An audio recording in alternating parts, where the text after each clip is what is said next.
پہلا سوال میرا یہ ہے کہ تھوڑا آپ کی اکیڈمی کی پالیسی سے ریلیٹڈ، کہ جب باقی سارے ہال میں بیٹھے تھے تو آپ کمرے میں کیوں گئے؟ یہ آپ کا پہلا سوال ہے؟ جی ہاں جی. السلام علیکم ورحمۃ اللہ. اروان بھائی وعلیکم السلام ورحمۃ اللہ وبرکاتہ. جو جب یہ اٹیمپٹ ہوئی ہے نا تو اس کے بعد کی ساری ویڈیو آپ نے ریکارڈڈ دیکھی ہے، اور اگر ہم نے کوئی اس طرح کی چیز پبلک سے ہٹا کے کرنی ہوتی تو ہم وہ والا پورشن اپلوڈ ہی نہ کرتے. تو میں الگ سے کہیں نہیں گیا بھائی، اسی ہال میں ایک کمرہ بنا ہوا ہے، کوئی الگ سے کمرہ نہیں بنا ہوا. اس کا دروازہ اسی ہال میں کھلتا ہے، وہ اسی ہال کا حصہ ہے، صرف بیچ میں ایک دیوار ہے. اور اس میں اس لیے گیا کہ اس میں ہماری باقاعدہ LED لگی ہوئی ہے جس کے اوپر سارے کیمرے لگے ہوئے ہیں. میں ریئل ٹائم وہ ڈیٹا دیکھنے کے لیے گیا کہ اس وقت باہر کی کیا صورتحال ہے تاکہ اس کے مطابق ڈیسیژن لیا جائے. اور وہاں جا کے میں نے کیمرے میں ساری چیز آبزرو کی.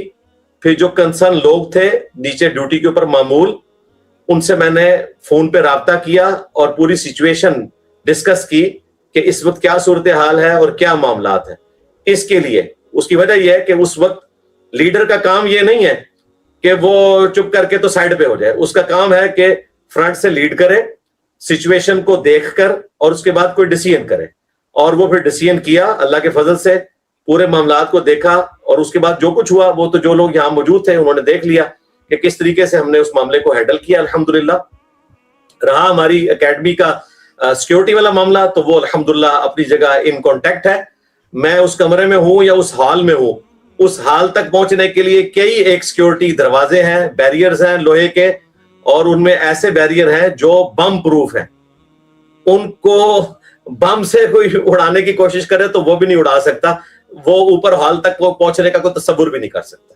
ٹھیک ہے، تو یہ میں نے آپ کے پوچھنے پہ، آپ نے چونکہ انفارمیشن لینا چاہیے تو میں نے بتا دی. اس کے علاوہ کافی ساری اور انفارمیشن ہے، وہ ہماری کانفیڈینشیل ہے، وہ ہم اس لیے ڈسکس نہیں کرتے، پھر ہماری سیکیورٹی بریچ ہوتی ہے. تو آپ کا یہ کہنا کہ میں وہاں سے چلا گیا تھا، میں وہیں موجود تھا. اور آپ دیکھ لیں لوگوں کے ساتھ جب اس طرح کے معاملات ہوتے ہیں تو وہ تو پھر درس بھی کینسل کر دیتے ہیں. اس کے بعد میں نے 2 گھنٹے کا پورا درس دیا اور اس ٹاپک کو بھی چینج نہیں کیا. جی ہاں، لوگوں کی کیا حالت ہوتی ہے میں آپ کو بتانا نہیں چاہتا، میں کوئی اپنی کو بڑائی نہیں بیان کرنا چاہتا. تو میں نے درس وہی دیا جو میں نے دینا تھا اور پورے پیشن کے ساتھ دیا. تو آپ کو کہیں نظر آیا کہ میری کوئی درس میں کوئی کمزوری ہے؟ حالانکہ چلے میں اس ویڈیو کے ساتھ سے بتا دیتا ہوں، حالانکہ وہ جو میں 7 والے کمرے میں گیا تھا وہاں باقاعدہ سیکیورٹی کے آفیشلز آئے جن کے ذمہ تھی یہ سارے معاملات، ہمارے ریاستی اداروں کے لوگ، پولیس کے، ایلیٹ کے، باقی لوگ. اور انہوں نے مجھے آ کے کہا کہ انجینئر صاحب سچویشن جو ہے وہ کریٹیکل ہے تو آپ اپنا درس ختم کر دیں. تو میں نے کہا بالکل ایسا نہیں ہوگا، وہ یہی تو چاہتے ہیں کہ میں درس ختم کروں. تو میں تو درس بالکل ختم نہیں کرنا. ان کے قبروں میں دفن سارے بزرگ نکل ہیں قبروں سے باہر، یا جو باہر موجود ہیں یہ سارے آگے اکیڈمی کے باہر کھڑے ہو جائیں، انشاءاللہ تعالیٰ میرا ایک نعرہ ان کو لے ڈوبے گا، میرے نبی سا ہے ہی کوئی نہیں، تیرے بابے تھے شے ہی کوئی نہیں. تو یہ ہوا تھا اسٹرانگ روم میں بھائی. تو وہ اگر میں نہ ہوتا تو ظاہر ہے پھر لوگ پینک کر جاتے ہیں. تو لیڈر کا کام ہے کہ وہ گیدڑ نہ بنے، لیڈر بنے. ٹھیک ہے، چلیں اب آپ دوسرا سوال کر لیں. علی بھائی یہ بات تو میں بھی تصدیق کر سکتا ہوں، کیونکہ جب مفتی طارق مسعود آئے تھے تو میں خود مسجد میں تھا، اور مسجد میں ان کی انٹرنس کے لیے بالرز لگائے گئے، اتنے سیفٹی کے بندے، like he was in reachable. حالانکہ ممبر پہ سامنے بیٹھے ہیں اور میرے سامنے ان کے آنے سے پہلے ایک چاچا جی نے اچھا خاصا شور مچایا کہ یہ کیا، یہ پروٹوکول کس خوشی کا دیا جا رہا ہے. میرے سامنے انہوں نے کیا، اور یہ لیڈرشپ والی بات آپ نے بالکل بہترین کی. دوسرا سوال میرا یہ ہے، سوال تو البتہ کچھ اور تھا لیکن یہ زیادہ ضروری چیز ایک آ گئی ہے.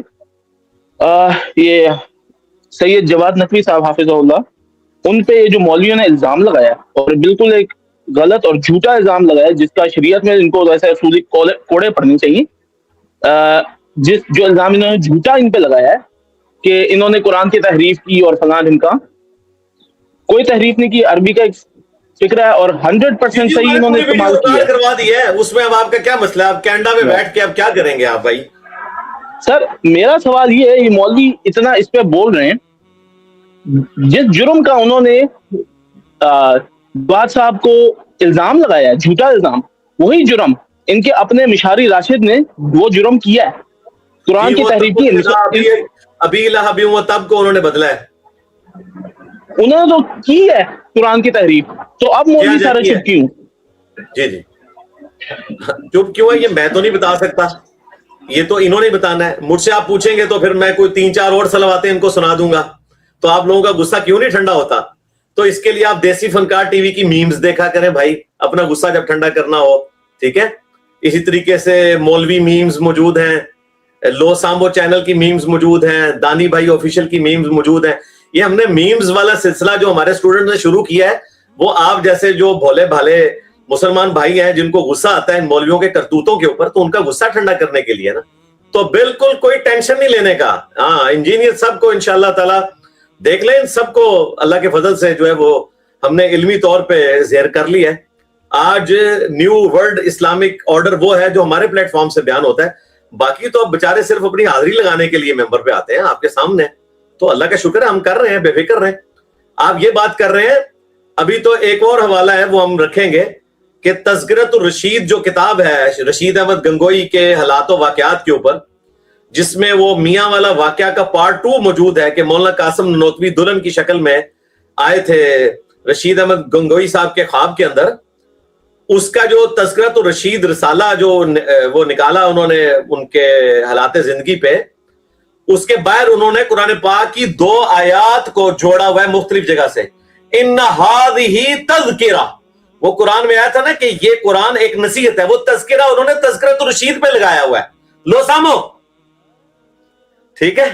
ابھی تو اگلی قسط بھی میں نے دیوبندیوں کو دینی ہے, یہ نہ پرانے بچیں گے نہ ان کے نئے بچیں گے, چھوڑ دیں یہ انشاءاللہ تعالی. اور آپ دیکھ لیں کسی کا جواب نہیں آیا, میں نے 8 جواب دیے. جواد نقوی صاحب پہ جو توہین رسالت کا الزام لگا اور توہین صحابہ کا, اس کے بھی 8 جواب دیے, توہین قرآن پہ بھی 8 جواب دیے. پلانٹ ارتھ پہ لاکھوں دیوبندی علماء, لاکھوں بریلوی علماء موجود ہیں, کسی ایک میں اخلاقی جرات نہیں ہے کہ کسی ایک بات کا میرا جواب دے سکے. اور آخری بات, اشرف علی تھانوی صاحب عورت کی ڈلیوری کروانے کے لیے قرآن کا تعویذ عورت کی ران پہ بندھواتے ہیں, تو قرآن کی کوئی توہین نہیں ہے. احمد بریلوی صاحب عورت کی پریگنینسی کو کنٹینیو کرنے کے لیے زیر ناف قرآن کی آیات لکھ کے تعویذ بندھواتے ہیں, کوئی توہین نہیں ہے. اور یہ لوگ آ کے جواد نقوی صاحب کو کہہ رہے ہیں کہ آپ نے قرآن کی توہین کر دی ہے, ٹھیک ہے. تو ان بیچاروں کی کوئی مورل گراؤنڈز نہیں ہے, بس آپ ان کی ذلت کا مزہ چکھیں. یہ دیکھیں یہ دیکھیں, یہ دودھ پتی شکر کی, اس کے اندر جو ہے نا گڑ ڈلی ہوئی ہے, یہ گڑ والی دودھ پتی کے ساتھ آپ نے مزہ لینا ہے, یہ ایسے کر کے بسم اللہ.